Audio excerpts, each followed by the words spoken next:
El 29 de septiembre del año 1900, el entonces presidente Porfirio Díaz inauguró la penitenciaría de la Ciudad de México, la que en ese momento era la prisión más moderna de toda América Latina. No solo porque su construcción estaba apoyada en los estudios más recientes de criminología, sino porque en ella se emplearían las técnicas de rehabilitación de delincuentes más avanzadas de la época. Entre ellas estaba, por ejemplo, dejar salir a los presos de baja peligrosidad a trabajar en las fábricas que rodeaban la penitenciaría y eran regresados a sus celdas al anochecer. En un principio, Lecumberri, como se le empezó a conocer debido a que se encontraba en terrenos que habían pertenecido a un hacendado de ese apellido, tenía capacidad para 1000 internos, 1000, incluyendo mujeres, quienes vivían en un pasillo separado al de los hombres. Cada pasillo, además, estaba destinado a cierto tipo de criminales. Explico. Había un pasillo en el que únicamente había ladrones, otro para asesinos y así. Uno, incluso, estaba destinado a los homosexuales porque en esa época era considerado un delito. Durante los primeros 30 años de Lecumberri, el sistema, funcionó a la perfección. Era una cárcel modelo. Aún así, en esos primeros años, Lecumberri también fue el escenario de un terrible hecho histórico. Cuando el general Victoriano Huerta traicionó al presidente Francisco I. Madero durante la Revolución Mexicana, ordenó a sus soldados que lo llevaran a Lecumberri con la intención de encerrarlo. Pero, estando en el lugar, cambió sus órdenes y exigió que lo ejecutaran. Así se hizo. Madero fue asesinado en la parte trasera de Lecumberri junto al vicepresidente José María Pino Suárez. Durante la revolución, los prisioneros de Lecumberri fueron liberados varias veces de acuerdo a los bandos que tomaban la prisión.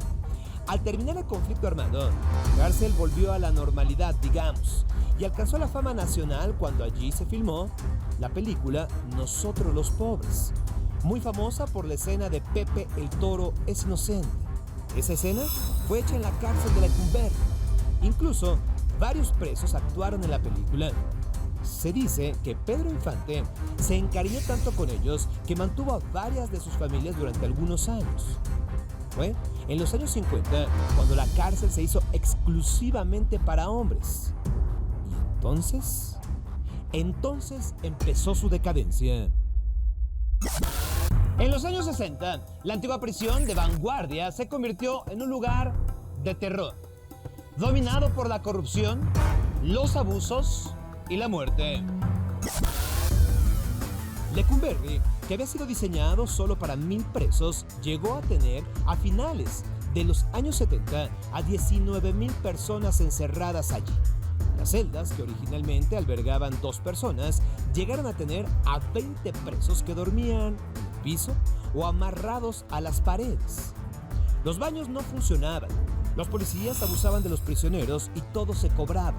Pero no había nada peor dentro de este infierno que el llamado apando, el cuarto de castigo. Un lugar con paredes metálicas, ubicado en el segundo piso de cada pasillo, en el que el calor era insoportable.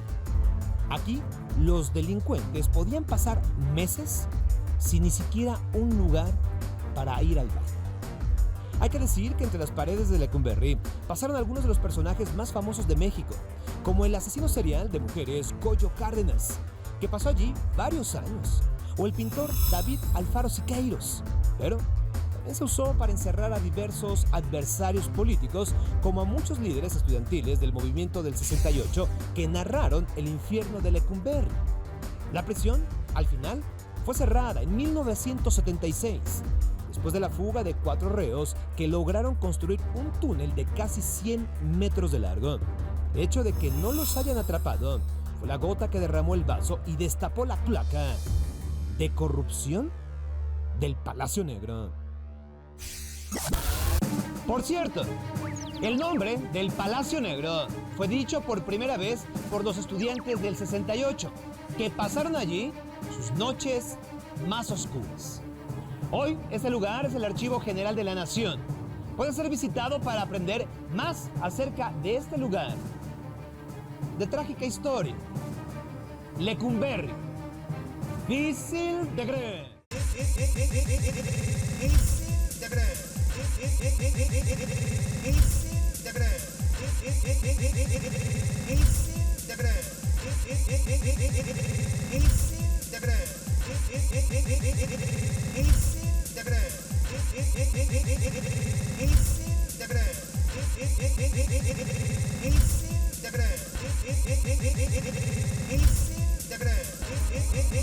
Difícil de creer.